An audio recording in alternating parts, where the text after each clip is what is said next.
Hello students, मैं आज आपको बीएससी सेकेंड ईयर का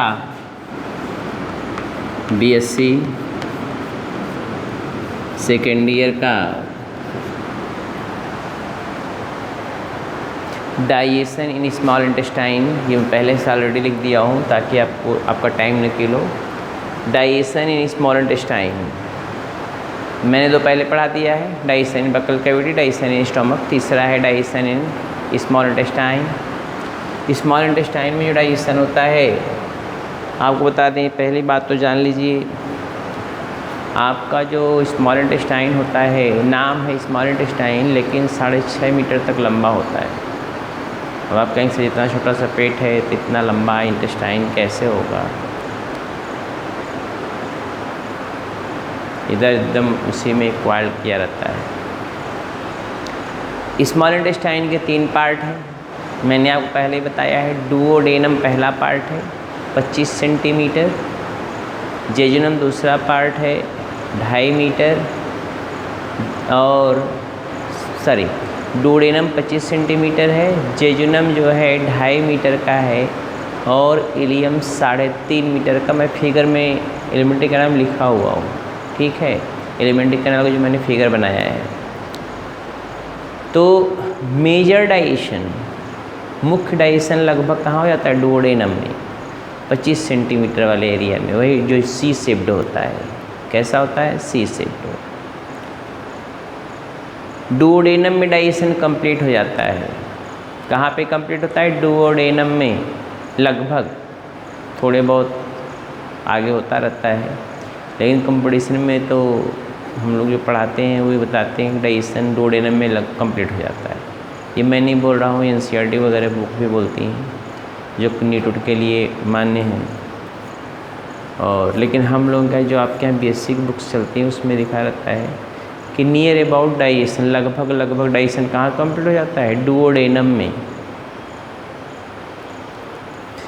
डुओडेनम में ही क्यों डाइजेशन ज़्यादा होता है, जो कि 25 सेंटीमीटर का है? बोलिए ना भाई, आप समस्या बहुत सारे क्वेश्चन होते हैं। डुओडेनम में ही क्यों कंप्लीट हो जाता है लगभग? और सबका डाइजेशन होगा, प्रोटीन का, कार्बोहाइड्रेट का, फैट का, विटामिन्स का, न्यूक्लिक एसिड, डीएनए, आरएनए, सब कुछ का।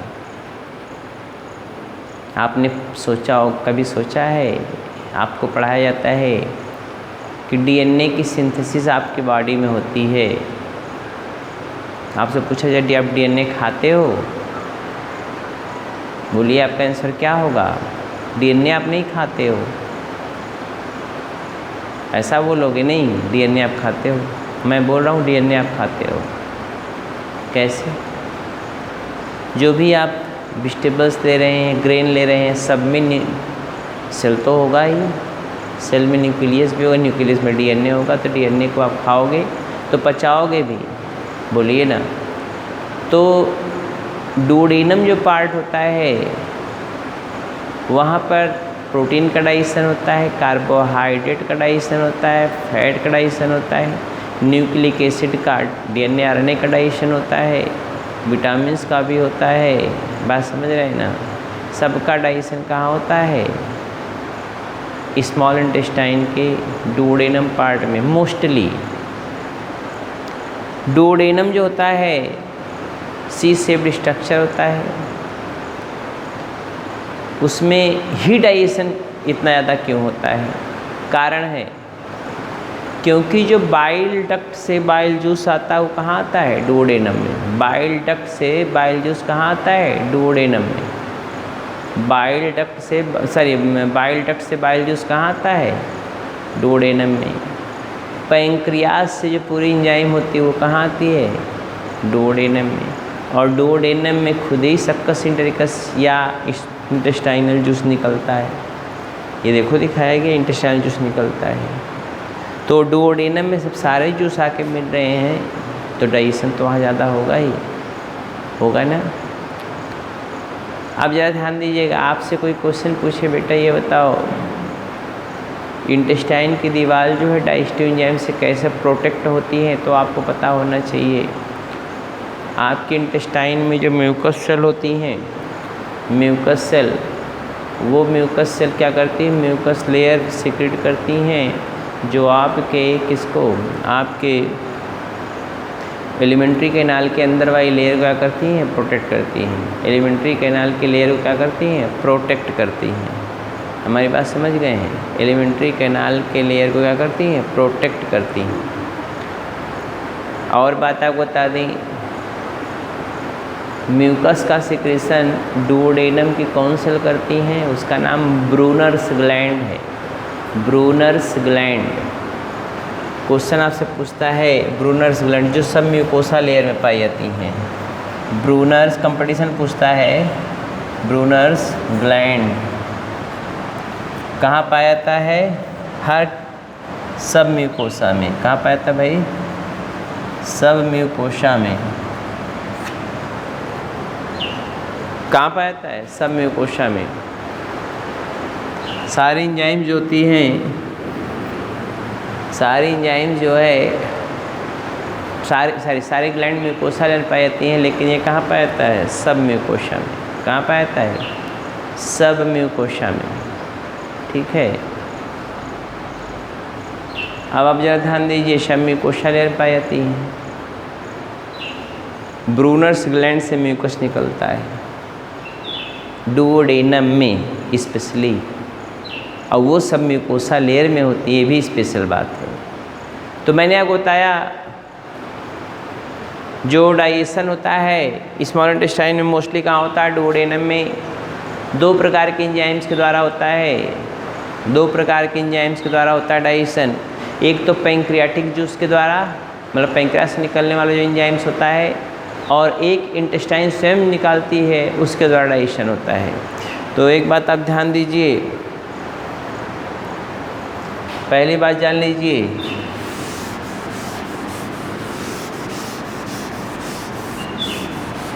मैंने यहाँ लिखा हुआ है, आप देख रहे होंगे, आप देखें ना, यहाँ डाइजेशन इन स्मॉल इंटेस्टाइन है, पहला हेड में लिखा, तीसरा हेडिंग, क्योंकि buccal cavity stomach, buccal cavity में कार्बोहाइड्रेट का डाइजेशन हुआ था, स्टमक में प्रोटीन का डाइजेशन हुआ था, लेकिन स्मॉल इंटेस्टाइन में हर चीज़ का डाइजेशन होगा। जो भी फूड न्यूट्रिएंट आप लिए रहेंगे, जो भी फूड न्यूट्रिएंट आप लेंगे, सबका डाइजेशन होगा। अब पहला इसमें है digestion in small intestine by pancreatic juice. पहला इसमें ए है digestion in small intestine by pancreatic juice. Digestion in small intestine by pancreatic juice. Small intestine में किसके द्वारा, digestion in small intestine by pancreatic juice. Pancreatic juice के द्वारा digestion. पहला pancreas जो होता है,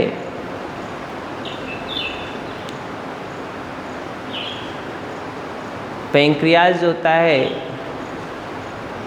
वह लगभग 800 ग्राम से 1000 ml, मतलब 1 लीटर, लगभग सपोज कर लो 800 to 1000 ml pancreatic juice secreted per day. 1000 to कितने से, 800 to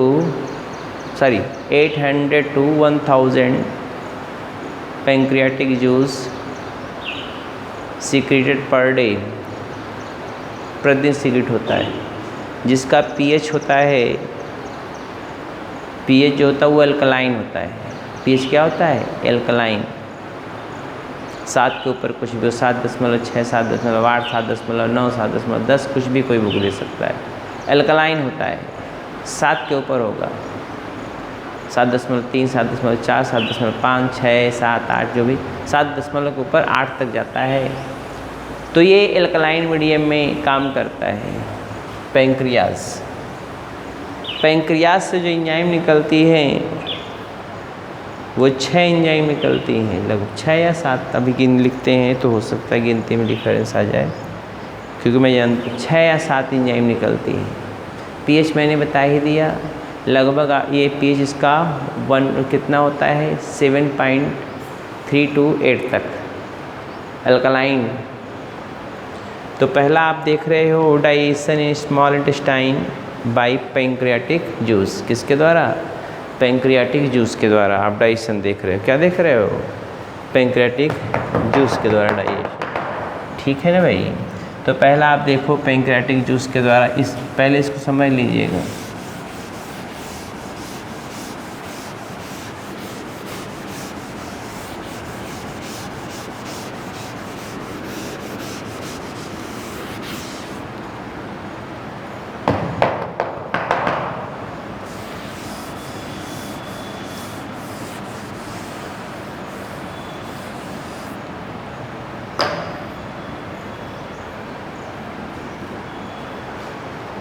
हो गया ना?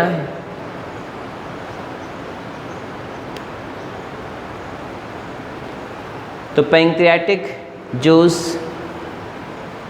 कितना से कितना निकलता है? 800 ml से 1000। 800 ml से कितना निकलता है? 1000 ml तक। पीएच कैसा होता है? एल्कलाइन होता है। पीएच क्या होता है? एल्कलाइन होता है इसका। एंजाइम कितने होते हैं? कम से कम 6 या 7। पहला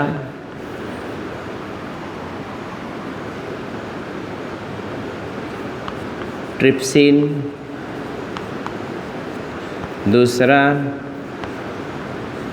काइमोट्रिप्सिन,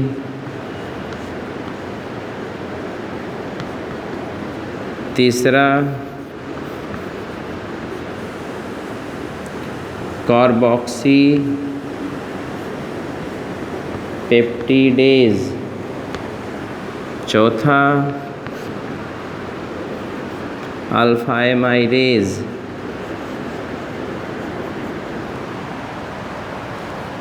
पांचवा लाइपेज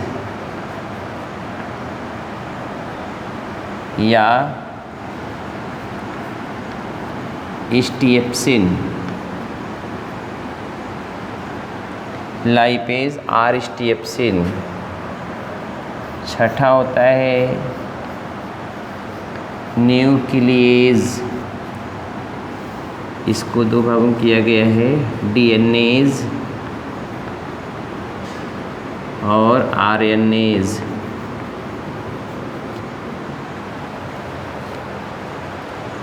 पहले अगल बगल कहीं इसको लिख लेंगे।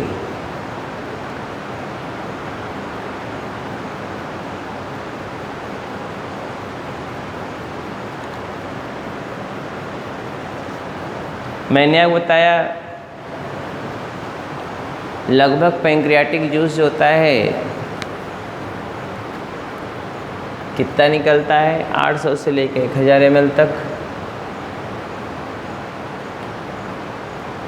पीएच इसका एल्कलाइन होता है 7.3, 7.6, 7.8, 7.9, कुछ भी 8, 7 से लेकर 8 के बीच में कुछ भी आप हो सकता है। ठीक है ना? पीएच इसका एल्कलाइन होता है। जो एंजाइम है ये सब अलग अलग डाइजेशन करती हैं।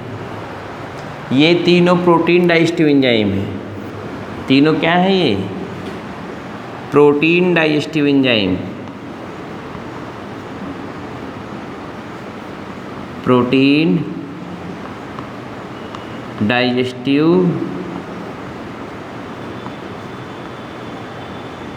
ये तीनों क्या हैं? प्रोटीन डाइजेस्टिव एंजाइम जो प्रोटीन का डाइजेशन करती हैं। किसका डाइजेशन करती हैं?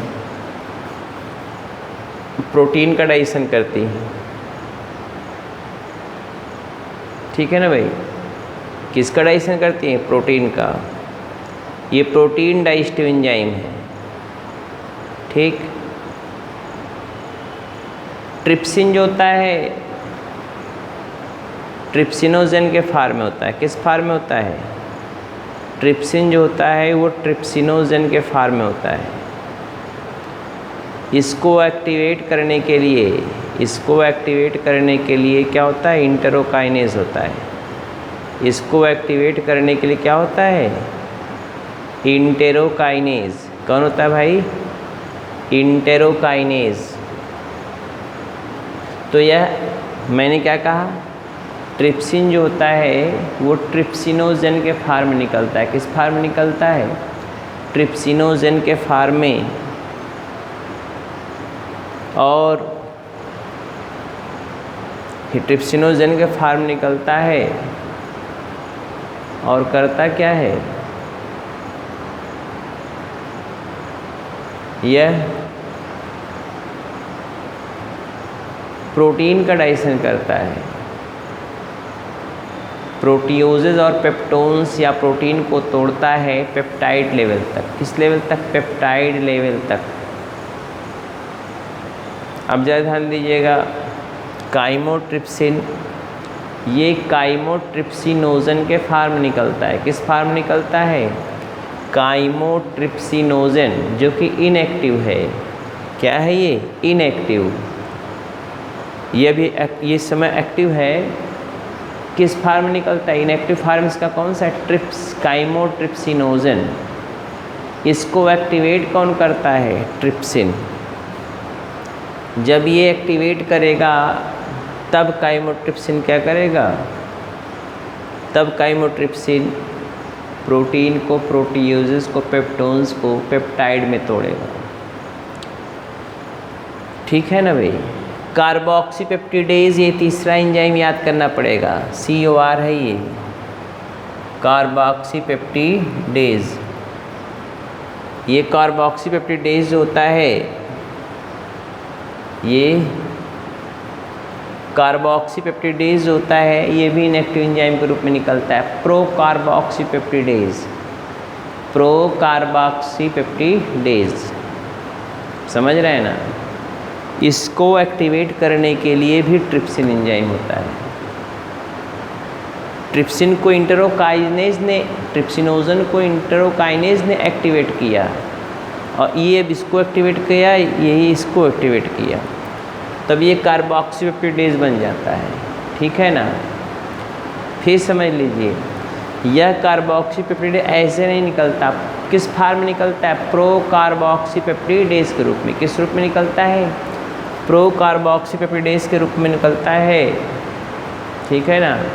प्रोकार्बोक्सीपेप्टिडेज के रूप में निकलता है और यह रिस्पॉन्सिबल होता है किसके लिए? यह रिस्पॉन्सिबल होता है प्रोटीन के डाइजेशन के लिए।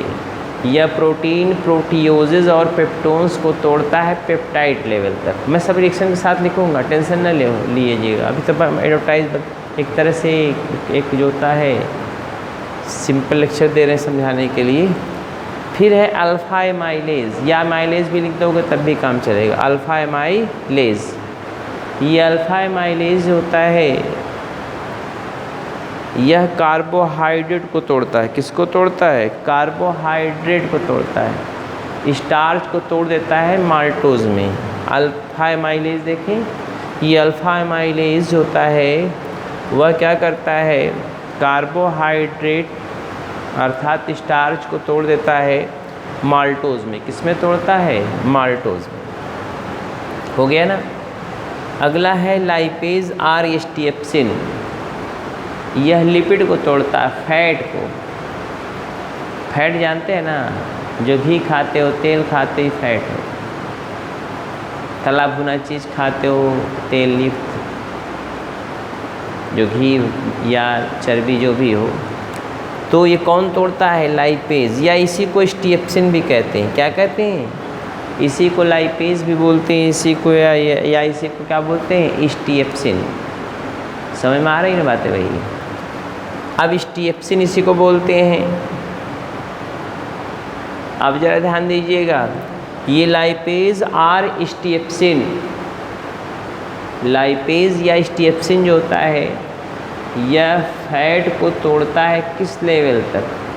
यह फैट को तोड़ता है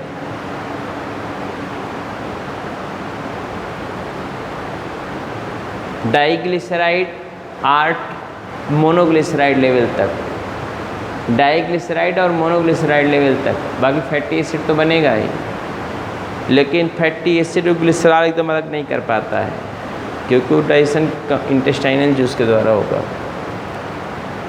न्यूक्लियेज अगला है, लास्ट एंजाइम है न्यूक्लियेज।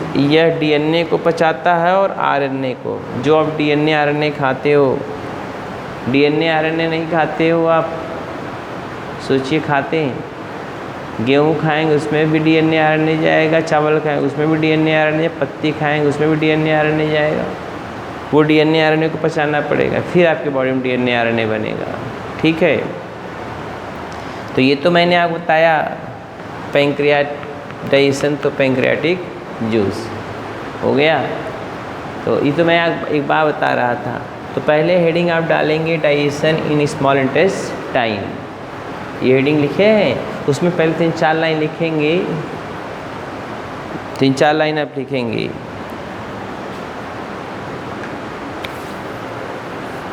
लिख लीजिए।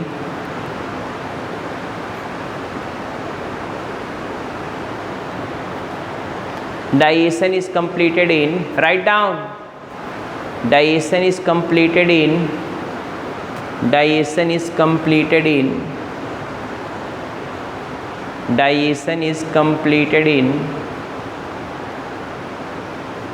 completed in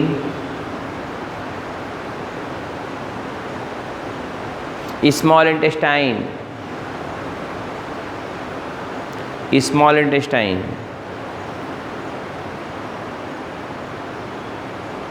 But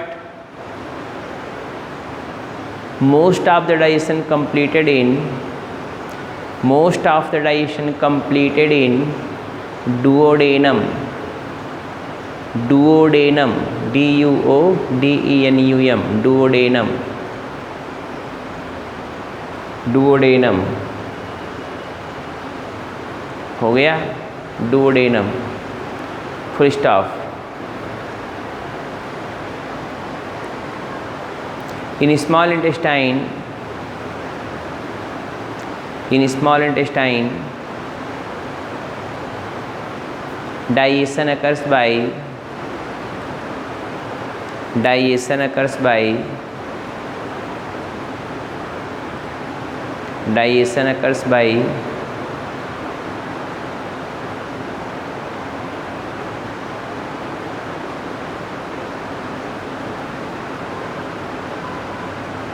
pancreatic juice, occurs by pancreatic juice, pancreatic juice, ये लिखा है pancreatic juice, and intestinal juice, and intestinal juice या intestinal juice ORR, succus entericus, SUCCUS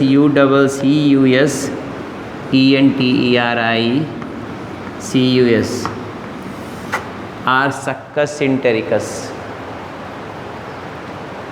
succus intestinal juice या succus entericus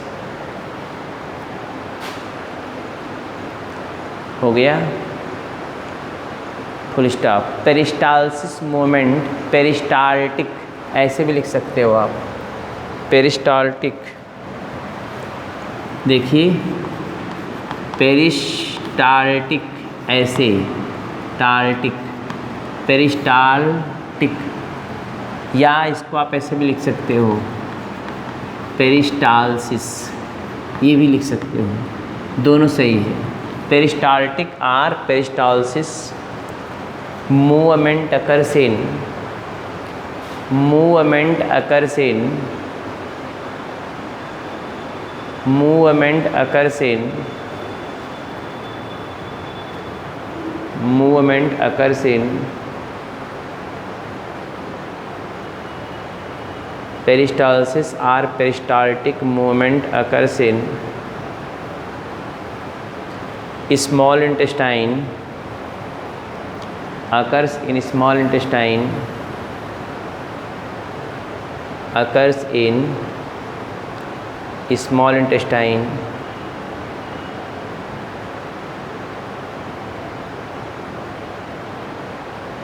which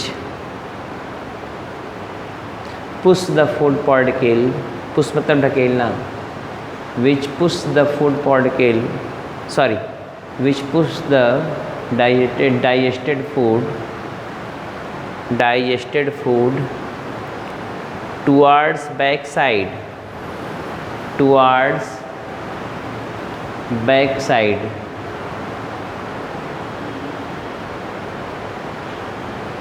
full stop. Major digestion and absorption occurs in, major MAJOR, major digestion and absorption occurs in, major digestion and absorption occurs in, major digestion and absorption occurs in, major digestion and absorption occurs in, occurs इन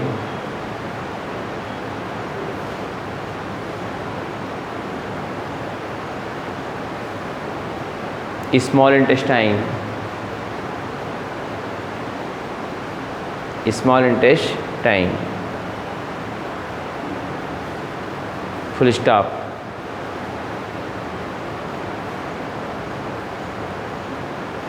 तो इसमें तीसरे में a heading डालेंगे, digestion in small intestine by pancreatic juice, digestion in small intestine bye, digestion in small intestine by pancreatic juice.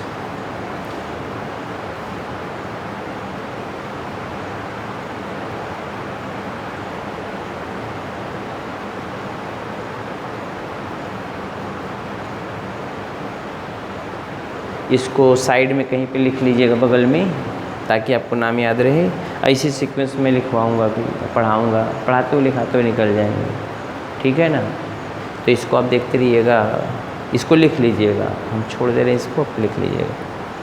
कितना निकलता है ये भी आप बता दे रहे हैं, 800 से 1000 ml मैं लिखवाऊँगा, इतना इसको ज़रूर बगल में लिख लीजिएगा, ठीक है। इसके बाद आपको हम कल पढ़ाएंगे इसका डाइजेशन कहाँ पर, digestion in small intestine through pancreatic juice पढ़ाऊँगा और लिखाऊँगा, ठीक है। और जितने बच्चे हो सब फीस, बिना फीस जमा किए उनका अब लिंक ख़त्म होगा आज शाम से, ठीक है। आज के बाद उनको लिंक नहीं मिलेगा, ये यूट्यूब पे आप वीडियो नहीं देख पाओगे। जो पेमेंट किए रहेंगे कैंपस में या ऑनलाइन, वही मैं ऑनलाइन पेमेंट वालों को लिंक दूंगा, उसी लिंक में पेमेंट डाल सकते हैं, या आप कैंपस में आकर जमा कर सकते हैं फीस। मैं 2-3 बार आपको कह चुका हूँ, लेकिन आज मेरी मजबूरी है कि मैं कल के बाद ये लिंक आपको शेयर नहीं कर पाऊँगा, ना यूट्यूब पे मैं भेज पाऊँगा, ठीक। तो आप कैंपस में आके 10:30 बजे तक, 7 से 10:30 तक फ़ीस पेड कर दीजिए, सभी लोग जितने पढ़ने वाले हैं, ठीक है। जो हमारे यूट्यूब चैनल को देख रहे हैं अभी तो जमा कर दें, क्योंकि इसके बाद यूट्यूब चैनल पे नहीं, वो अब हम आपको आपके आईडी पासवर्ड भेजेंगे, ठीक है। तो आप यहाँ कैंपस में फ़ीस जमा कर सकते हो। 2 सब्जेक्ट का आप जानते हो, अगर 2 सब्जेक्ट पढ़ रहे हो जूलॉजी बॉटनी तो 700 रुपये लगेंगे, 3 सब्जेक्ट पढ़ रहे हो तो 1000 रुपीज़ लगेंगे पर मंथ का, ये हिसाब किताब है। पहले महीने में 100 रुपये फार्म का लगेगा, जो रजिस्ट्रेशन फार्म मिलता है, बस यही है और कुछ नहीं है, ठीक। आप इतना करिए तब आगे पढ़िए, ठीक।